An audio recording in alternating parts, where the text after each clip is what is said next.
नमस्कार। आप सभी का स्वागत है। आज हम अपने चौथे पार्ट में या चौथे एपिसोड में आ रहे हैं कि मानसिक असंतुलन या अस्वस्थता को अपने मानस से कैसे उसको प्रभावित करें। संदर्भ हम लोग ले रहे हैं अयोध्या और रामायण का। So psych to deal with the psychological disorder और illness in context of Ayodhya and Ramayana. हम लोगों ने 3 दिन इसके पूर्व जो भी डिस्कस किया हमने या उस पर जो अपनी बातें की। पहला दिन हमारा था मंथरा को लेके, मंथरा का और हमारे मानस से क्या संपर्क है। दूसरे दिन कैकई और हमारे मानस का। तीसरे एपिसोड में हमने डिस्कस किया था शूर्पणखा और हमारे मानस का।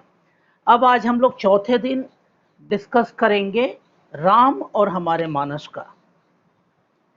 अब वहाँ पर जब आते हैं तो राम एक ऐसे बड़े व्यक्ति, महापुरुष, नायक, महानायक के रूप में आते हैं कि हम समाज में या उनको मर्यादा पुरुषोत्तम के रूप में कहते हैं। पुरुषोत्तम माने मनुष्यों में जो सबसे उत्तम हो या सबसे श्रेष्ठ हो वो पुरुषोत्तम है।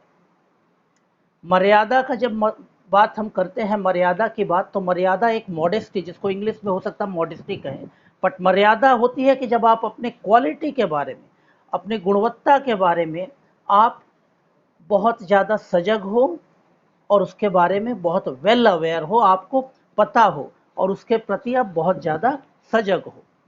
अब राम का अगर पूरा जीवन चरित्र देखें और अपने आज के परिवेश में हम अपना जीवन चरित्र या अपने मानस को देखें तो कई चीज़ें आती हैं कि राम के साथ बहुत कुछ चीज़ ऐसा घटा या सारे जिंदगी घटता रहा जो बहुत सामान्य नहीं थी। उनके ज़िंदगी में बहुत कुछ चीज़ हर समय उथल पुथल रहा, हर समय चुनौतियां आई, हर समय संकट आए, लेकिन सबसे बड़ी बात थी कि हर स्थिति में वो मानसिक रूप से एक रहे, सम रहे। उन्होंने मानसिक असंतुलन का शिकार कभी नहीं हुए, हमेशा उनका मानस संतुलित रहा। ये सबसे बड़ी बात है कि आपकी ज़िंदगी में थोड़ी सी घटनाएं घट जाती है तो हम अपना मानसिक संतुलन खो देते हैं, हम ओवर रिएक्ट करते हैं, कभी गुस्सा में आ जाते हैं या कभी कभी ऐसी घटनाएं कर देते हैं जिसको बाद में खुद हमको पछतावा होता है। बट राम के साथ इतना ज़्यादा कुछ होता गया लेकिन उन्होंने अपना संयम नहीं खोया। जब संयम की बात कहते हैं तो अंग्रेजी में तो शब्द हम कह देते हैं संयम, धीरज, या इंग्लिश में हम लोग कह देते हैं पेशेंस, बट एग्जैक्टली संयम का मतलब अगर हम अपने भारतीय या वैदिक परंपरा में सोचें, जिससे हम राम को समझ पाएंगे और उनको समझ पाए तो हम अपने आप को भी समझने की कोशिश करेंगे। संयम का मतलब होता है कि यम के साथ, अगर आप यम को साध लिए और यम के साथ हैं तो आप संयमी हैं। और यम का है क्या है, ये योग जिन्होंने भी किया है, करते हैं, जानते हैं कि अष्टांग योग की पहला पायदान है यम, और यम की 5 क्रियाएं होती है या 5 उसके भाग होते हैं, जिसमें हम लोग बोलते हैं अहिंसा, सत्य, अस्तेय, मिताहार, क्षमा और दया। तो जब अहिंसा की बात होती है तो इसका मतलब है कि आप मानस के रूप में, अपने मन मस्तिष्क के रूप में, जो आपके अंदर का जो मूल मानस है, जो मूल आपकी आत्मा है या आपके अंदर की जो सेल्फ आइडेंटिटी है, वो मूलतः अहिंसा से प्रेरित है। उसके अंदर सिर्फ अहिंसा है। अहिंसा का मतलब किसी भी नकारात्मक प्रभाव से, किसी भी नकारात्मक छल से किसी और कोई शारीरिक, मानसिक और सामाजिक क्षति न करना, अहिंसा का ये मतलब है। लेकिन जब सीमा क्रॉस हो जाए तो अहिंसा को बचाए रखने के लिए, अहिंसा को स्थापित करने के लिए, शांति को स्थापित करने के लिए जब जरूरत पड़े तो अगर अहिंसा के दुश्मन अगर आ जाएं तो वो आपके अहिंसक पथ को बार बार बाधित करेंगे, तो तब आपको जरूरत पड़ती है।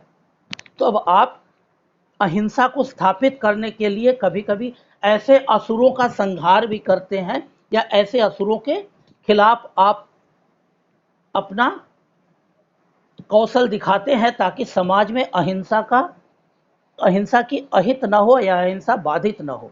इसलिए रावण के संहार इसलिए हुआ कि रावण उस नैतिक मूल्यों के विपरीत था जिसमें समाज एक दूसरे के साथ भाईचारा के साथ रहता है। तो अहिंसा का मतलब ये है कि हम समाज में कहीं भी किसी को किसी भी रूप में हिंसा के द्वारा प्रभावित या आतताई या उनको हत्या या उन पर प्रहार न करें, उनके समन न करें, उनको दमन न करें, और उसको बचाने के लिए अगर कुछ करते हैं तो वो भी अहिंसा का ये है। दूसरी बात, सत्य।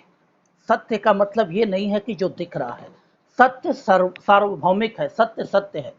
सूरज में आग है, सूरज में रोशनी है, ये सत्य है। पृथ्वी सूरज के चारों तरफ घूमती है, सत्य है। सत्य सार्वभौमिक है। इस सार्वभौमिकता के सत्य को स्वीकार करना, अपने अंदर मान लेना कि मैं एक पुरुष हूं, तो एक जीव हूं और एक ब्रह्मांडीय पूरी ऊर्जा स्रोत का एक छोटी से मैं कड़ी हूं, ये सच्चाई है। आज हूं, कल नहीं रहूंगा, कल कोई और रहेगा, बट जीव रहेगा। मैं न रहूं, मेरे बाद कोई और आएगा, बट वो प्राण रहेंगे, वो जीव रहेंगे। तो सार्वभौमिक सत्य वो है। सार्वभौमिक सत्य नहीं है कि मैं हूं, मैं एक इकाई हूं मनुष्य जाति की। जब मैं नहीं रहूंगा तो कोई और मनुष्य आएगा, दूसरी पीढ़ी आएगी। तो सत्य वो है, सत्य मैं नहीं हूँ। उस सामूहिकता में मैं एक समाहित हूँ, तो वो सत्य है। उस सत्य को साधना बहुत जरूरी है। राम में वो था क्योंकि वो संयमी थे, यम के साथ थे। अस्तेय आप जानते हैं कि कोई भी दुराचार न करना, किसी के साथ व्यभिचार न करना, भ्रष्टाचार न करना, दुर्नीति न करना, यानी नीति के साथ रहना। और नीति क्या है? जो आप धर्म आपको बताती है कि नीति आप धारण करिए, और वो नीति धर्म जब धारण करते हैं तो आपके अंदर जब वो उसको स्वीकार करते हैं तो ये आपका आचरण बनता है, और आपके आचरण ही आपके चेहरे में, अपने आपके हाव भाव में, आपके हर चीज में दिखता है। तो अस्तेय का मतलब सिर्फ चोरी न करना यही नहीं होता है, बल्कि आप अपने मानस में, अपने व्यक्तित्व में उस चीज को उतार लें कि आपके व्यक्तित्व न चाहते हुए भी, अनजाने में भी कभी उस तरफ न बढ़े जो दुराचार है, तो दुर्नीति है। राम की सबसे बड़ी खूबी है, राम का जो काल है, जिस समय राम हुए थे उस समय राजाओं की कई रानियां होती थी। उस समय राम ने एक पाथ टेकिंग डिसीजन लिया कि मैं सारी जिंदगी एक पत्नी व्रत रहूंगा, और उन्होंने सारी जिंदगी उस चीज को निभाया। उस समय के समाज में इस चीज को बहुत बड़ी चीज थी, क्योंकि उस समय ये कॉमन बात थी कि एक व्यक्ति या एक कोई भी व्यक्ति, उसकी एकाधिक पत्नियां हो सकती थी। बट राम ने सबसे पहले ये कहा कि मैं ये व्रत लेता हूं कि सारी जिंदगी मैं सिर्फ एक पत्नी के प्रति निष्ठावान रहूंगा। ये सबसे बड़ा कमिटमेंट था, और उस कमिटमेंट के साथ सारी जिंदगी निभाना, उस समय जब ये परंपरा नहीं थी, कुछ और धारणाएं थी समाज में, उस चीज से अलग हटके, मतलब आने वाले दिनों के लिए उन्होंने एक बहुत बड़ा डिसीजन दिया। और साथ ही एक व्यक्ति के रूप में, एक मानस या पुरुषोत्तम के रूप में ये बताया कि अगर मैं एक व्यक्ति हूँ, मैं एक जीव हूँ, तो महिला भी एक जीव ही है। मैं जितना हूँ वो भी उतना ही है, मैं ज़्यादा या वो कम नहीं है, हम बराबर हैं। और उन्होंने उस चीज़ को स्थापित किया कि हम में और उसमें कोई श्रेष्ठ नहीं, हम दोनों बराबर हैं, और हमको उसके प्रति पूरी की पूरी निष्ठावान बने रहना पड़ेगा। ये सबसे बड़ा ये था कि उस युग में, इवन आज के भी युग में, हम उस चीज़ से विरत हो जाते हैं। बहुत चीज़ होती है, एक मॉडर्न बनने पर चेहरे पर आवरण लगा के विरत हो जाते हैं, बट राम ने उस चीज़ को जो स्वीकार किया, जो प्रण लिया, वो अपने आचरण में उसको शामिल किए, और सारी जिंदगी उसको निभाया। ये सबसे बड़ी थी जो उनके अंदर ये बात थी। ठीक है, उनके अंदर क्षमा और दया तो बिल्कुल थी, इसमें कोई दो राय नहीं थी कि उन्होंने कैकेयी को क्षमा किया, मंथरा को क्षमा किया। कभी किसी के प्रति उनके मन में बदले की भावना नहीं आई। यहाँ तक कि रावण के प्रति भी उनके अंदर बदले की भावना नहीं थी। रावण का संहार या उन्होंने इसलिए नहीं किया कि रावण से बदला लेना था, क्योंकि रावण के पास उन्होंने शांति के सारे प्रस्ताव दिए, थे, लेकिन उनका था, उनकी ये थे कि आप अपनी गलती को स्वीकारो और क्षमा मांगो, या स्वीकार कर लो कि आप नैतिकता से अलग हट गए हो, इसलिए आप गलत पथ पे हो, उससे वापस आ जाओ, तुमको तब भी हम क्षमा करेंगे। इतनी बड़ी कि जिनकी पत्नी का उन्होंने अपहरण किया तो उसको भी वो क्षमा देने के लिए तैयार थे और दूत भेजे थे कि आप अगर अपने जो कुमति पर जा रहे हो अगर उसको स्वीकार कर लो तो इससे बड़ा हृदय नहीं हो सकता। लेकिन ये कापुरुषता नहीं थी कि उन्होंने डर से भेजा था, नहीं, क्योंकि वो जानते थे कि उनकी क्षमता क्या है। वो क्षमता वो बहुत बड़ी क्षमता थी। जो मर्यादा पुरुषोत्तम मर्यादित लोग होते हैं वो अपनी क्षमता जानते हैं और अपनी क्षमता को दिखाते नहीं है। जो बहुत ज़्यादा दिखाते हैं, जैसे रावण दिखाता था मैं ये हूँ वो हूँ, उसके पास था, लेकिन वो दूसरे की क्षमता को नहीं जानता था। जब आप मर्यादा के साथ रहेंगे तो आप अपनी क्षमता को भी जानते हैं, दूसरे की क्षमता का आदर भी करते हैं और अपनी क्षमता से या किसी भी तरह से दूसरे को अहित या दूसरे को नुकसान नहीं पहुंचाते हैं, बल्कि दूसरे के प्रति आप ज़्यादा संवेदनशील होते हैं कि आपके आचरण से या किसी और आचरण से दूसरे किसी का अहित न हो, दूसरे किसी का नुकसान नहीं हो। ये सेंसिटिविटी उस आदमी में रहती है जो मर्यादा के साथ रहता है। आप अपने घरों में देखिए, आप अपने जब घरों में रहेंगे तो आपको खुद पता चलेगा कि हमारे घर में जो घर के बड़े हैं वो देखते हैं लोगों के बारे में पहले सोचते हैं, अपने बारे में ज़्यादा सोचते कम सोचते हैं।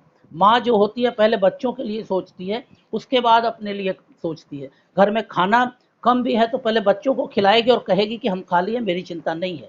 क्यों? ये है मॉडेस्ट, ये मर्यादा की है कि हम समझते हैं कि पहले हम अपनी क्षमता समझते हैं और इसी आधार पर समझते हैं कि हम दूसरे के लिए क्या करें, हम दूसरे को किसी भी तरह तकलीफ में ना डालें और ना हम किसी के तकलीफ के लिए हम कारक बने, बल्कि कहीं तकलीफ दिखे तो हम उसको कैसे दूर करें, ये मर्यादित लोगों का काम है। और इसीलिए राम को मर्यादा पुरुषोत्तम कहा जाता है। और हम अपने आचरण में अपने आसपास देखें कि हम डे टू डे एक्टिविटी में हम मर्यादा के साथ कितने रहते हैं। और जब आप मर्यादा के साथ नहीं रहते हैं तो आप अपने मानस को बार बार कलुषित करते हैं और बड़े दिनों बाद वही कलुषित दिमाग आपके अंदर कई बीमारियां ले आता है, कभी कभी मानसिक और कभी कभी शारीरिक।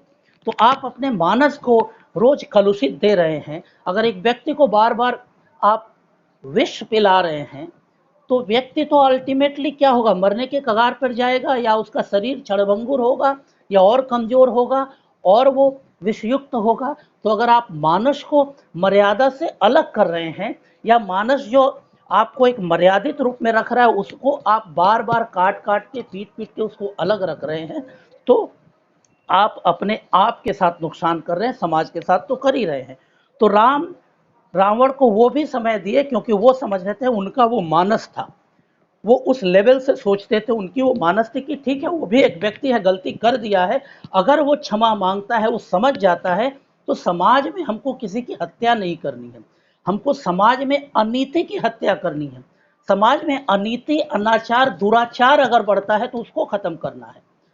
तो इसलिए अगर जो व्यक्ति इस चीज को फैला रहा है अगर वो खुद उस मार्ग से हट जाए तो अनीति, अनाचार, दुराचार, भ्रष्टाचार अपने आप खत्म हो जाएगा। इसलिए उसके लिए भी उन्होंने पर्याप्त समय दिया। उसके लिए उनको ना रोग माने ना क्रोध आया, ना कोई बहुत जड़ा आवेग आया, ना उन्होंने अपने मानसिक संतुलन खोया, बड़े सोच विचार के उसके लिए वो भी समय दिया। लेकिन जब वो भी समय निकल गया और उनको लगा कि नहीं, इस व्यक्ति को अब ये व्यक्ति अपने उस मानस से नहीं सोच रहा है, वो व्यक्ति अपने मानस से नहीं सोच रहा, उस अपने आवेग में सोच रहा है, अपने वासना से सोच रहा है और अपने छद्म बल से सोच रहा है कि वो समझ रहा है कि अब समाज में अनीति अनाचार को ही मैं फैलाऊंगा, मेरी जो इच्छा है, हमको जो भोग करना है, जो पाना है। तो जब ऐसी स्थिति आ जाए, जब आपके सामने ऐसा कोई आ जाए कि जब वो आप विवेक से सोच रहे हैं, आप अपने मानस से सोच रहे हैं, आप मर्यादा से सोच रहे हैं, क्योंकि आपके घर में चोर भी घुसेगा तो आप उसको पुलिस के हवाले करेंगे, आप मारेंगे नहीं, लेकिन चोर आपको मारने से हिचकेगा नहीं अपने बचाने के लिए। तो जब ऐसी स्थिति आ जाती है तब आपको उस अनाचार को हटाने के लिए, उस दुराचार को हटाने के लिए, वो व्यक्ति नहीं सुधरता है तो उसको उचित शिक्षा दीजिए, और राम ने वो उचित शिक्षा दी।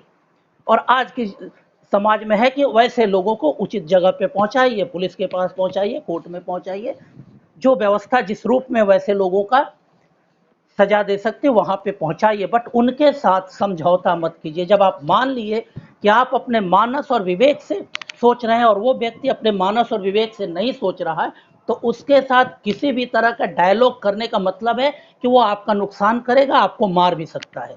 तो अगर ऐसे कोई व्यक्ति आपके पास आता है, कभी भी आता है, जो आपका नुकसान करता है, अगर आप विवेक से बात करते हैं, अपने मानस से बात करते हैं, उसका रिएक्शन वायलेंट आता है, तो आप समझ जाइए कि वो व्यक्ति मानसिक रूप से विक्षिप्त है। जितनी भी बड़ी बड़ी बातें करे कि मैंने ये पढ़ा है, वो पढ़ा है, ये है, लेकिन उसका मानस सिर्फ उसके स्वार्थ के वशीभूत है। वो समझता है मैं ही मैं हूँ, मैं जो कहूँगा वो मानना पड़ेगा, और आप मेरे शरण में आइए, मेरी बात मानिए और मुझे ही भगवान मान लीजिए। आप अपनी पोथी किताब फेंक दीजिए, मार दीजिए, खत्म करिए। तो वैसे जगह पे आपको लेना पड़ेगा।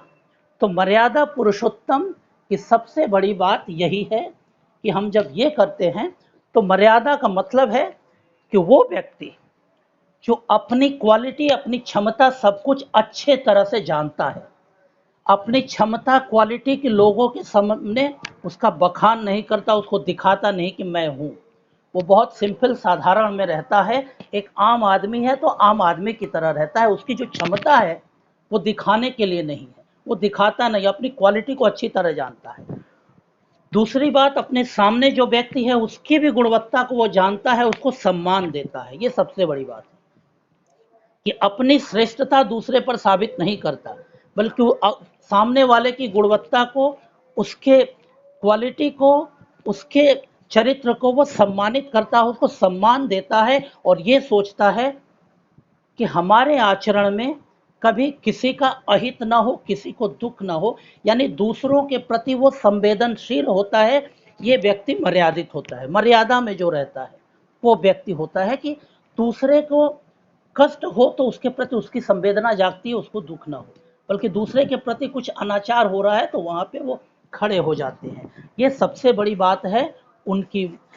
जो भी मर्यादित लोग होते हैं, ये कभी अपने बारे में झूठा प्रचार नहीं करते कि मैं ये हूँ, मेरे शरण में आओ, मेरी बात मानो, मेरे को भगवान मानो, सिर्फ मैं जो बोलता हूँ वही वही मानो और यही सत्य है, बाकी सबको खत्म करो, बाकी सबको मार दो। ये मर्यादित पुरुष नहीं बोलता। मर्यादित पुरुष कभी नहीं बोलता, राम कभी नहीं बोलते। राम बोलते हैं मैं जो बोल रहा हूँ वो वेदों में कहा गया है, हमारे पूर्वजों ने कहा है, ऋषि मुनियों ने कहा है, ईश्वर ने कहा है, जो सत्य है। ये व्यक्ति अपनी कोई चीज उस रूप में नहीं कहता कि मैं जो कह रहा हूं वही सत्य है, नहीं, मैं वो कह रहा हूं जो सत्य है। ये व्यक्ति ये नहीं कहता कि मैं जो कह रहा हूं वो सत्य है, वो कहता मैं जो कह रहा हूं वो सत्य है, यानी सत्य कहीं और है, जो सत्य सार्वभौमिक है, मैं उसी का प्रतिपादन करता हूं, वही बोल रहा हूं। सूर्य पूरब में उगता है, ये मैं नहीं कह रहा हूं, ये उगता है इसलिए मैं कह रहा हूं। दोनों में अंतर है। मैंने कहा सूर्य पूरब में उगता है, इसका मतलब नहीं कि मेरे कहने से पूरब में सूर्य उगता है। सूरज पूरब में उगता है इसलिए मैं कह रहा हूं। इसलिए मैं जो कह रहा हूं वो सच है नहीं, जो सच है वही मैं कह रहा हूं। तो ये समझना पड़ेगा कि मेरी बातों में अगर मर्यादा है तो जो सार्वभौमिक सत्य है उसके साथ मैं ओतप्रोत हूं, मेरी भाषा में, मेरे आचरण में वही सत्य परिलक्षित होगा।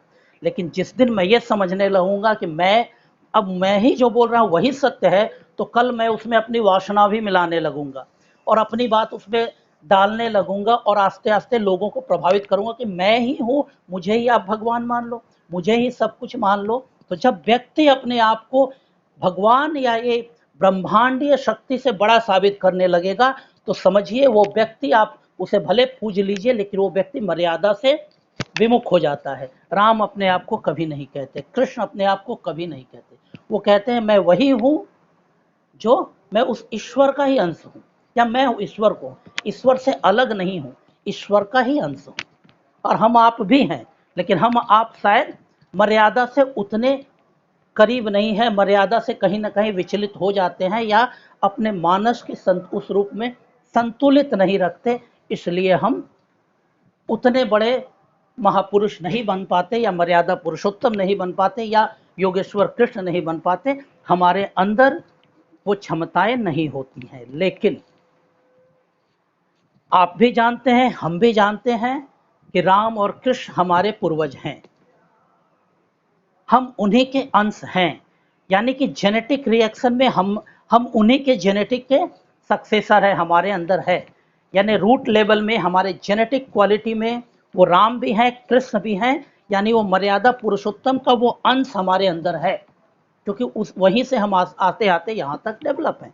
इसलिए जब हम कहते हैं जय श्री राम, इसका मतलब ये नहीं है कि हम कहते हैं कि किसी का बुरा कहते हैं, हम कहते हैं जय श्री राम, यानी उस राम की जय हो जिसने इस मर्यादा को की परिधि को माना, उस मर्यादा को स्थापित किया, उस मर्यादा के साथ जिया और उस मर्यादा के साथ एक बहुत बड़ी पाथ उन्होंने रास्ता दिखाया और उस चीज को रखा जिसमें वो यम के साथ थे, संयम के साथ थे। तो और वो संयम हमारे पूर्वज थे, यानी उसका अंश अपने आप में है। तो हम जब बोलते हैं जय श्री राम, तो राम की जय जयकार नहीं करते, उस राम की जय जयकार करते हैं जो संयमी था, मर्यादा के साथ था और उसका अंश हमारे अंदर है। तो हम अपने अंदर के उस भाव को, उस जेनेटिक कोड को भी स्टिमुलेशन करते हैं कि हमारे अंदर वो भाव आए जय श्री राम, यानी कि हम अपने अंदर की उस मर्यादा को जगाएं, हम अपने अंदर बसे उस मर्यादा को के जय जयकार करते हैं ताकि हमारे अंदर वो भाव बना रहे, और उस भाव को बना रहेगा तो हमारे समाज में भी बना रहेगा। क्योंकि मर्यादित व्यक्ति मानसिक रूप से सामाजिक अनुभूति के साथ रहता है, वो एक सामाजिक हार्मोनी बनाता है, समाज के साथ एक बहुत अच्छा सकारात्मक सहयोग और सकारात्मक संपर्क बनाता है। जहाँ मर्यादित व्यक्ति होगा वो अपने आसपास के लोगों के साथ एक बहुत ही अच्छा, सुदृढ़, मजबूत, क्रिएटिव भाईचारे का रिश्ता बना के रखेगा जिस समाज में रहेगा। और ये हमारी जेनेटिक क्वालिटी है।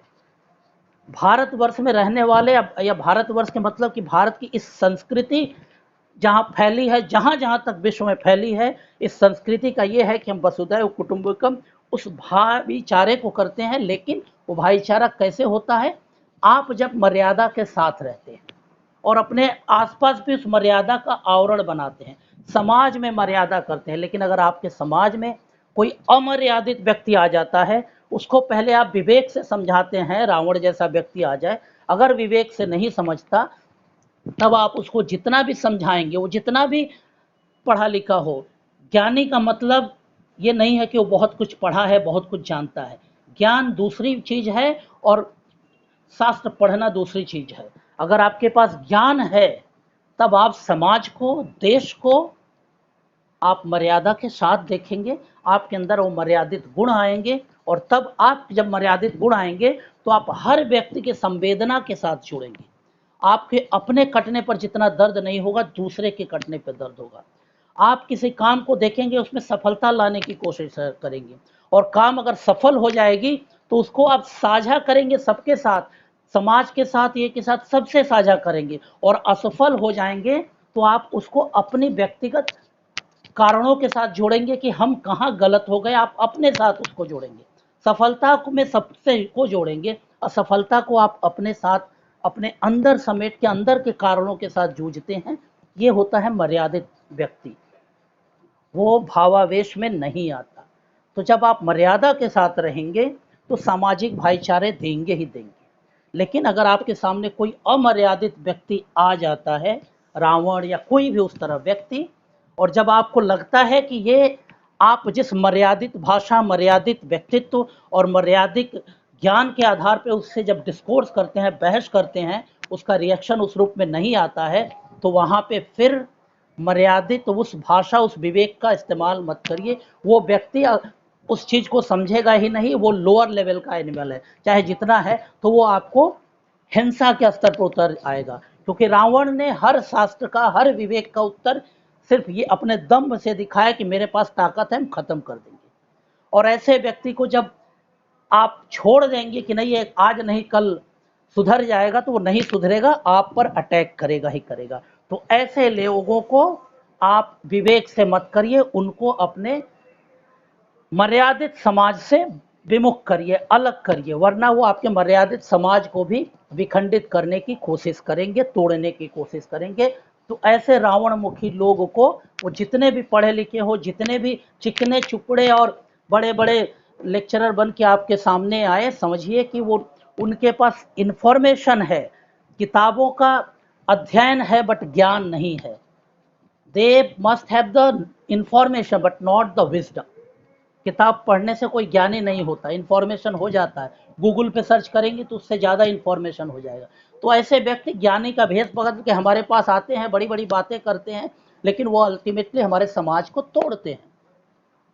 और समाज वो मजबूत होता है जिसके पास अपनी सांस्कृतिक विरासत है, जिसके पास अपना एक कल्चर है, अपना एक इतिहास है, अपनी एक संस्कृति है और अपनी एक आध्यात्मिक शक्ति है जो हमारे पास है। और सिर्फ हमारे पास ही नहीं, हमारे डीएनए में है, हमारे डीएनए में बसे हुए हैं राम की वो मर्यादित चरित्र, श्री कृष्ण का वो योगेश्वर चरित्र, ये हमारे डीएनए में है।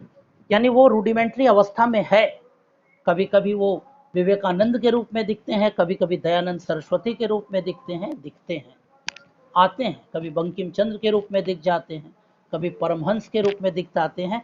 तो वो मर्यादित आते हैं, वो सब में है। हमको भी उस चीज़ को जगाना है, उसको और ज़्यादा स्टिमुलेट करना अपने अंदर को, और स्टिमुलेट करने के लिए हम बोलते हैं, कभी देश के साथ जुड़ने के लिए वंदे मातरम बोलते हैं, तो अपने अंदर की उस मर्यादा को जगाने के लिए भी हम बोलते हैं जय श्री राम, यानी उस राम की जय हो जिसने वो मर्यादा को रखा, और मर्यादा में उसने उस शत्रु को भी मर्यादा के साथ सम्मान दिया, जो सम्मान शत्रु ने नहीं दिया, लेकिन उन्होंने शत्रु को भी उसी मर्यादा के साथ सम्मान दिया।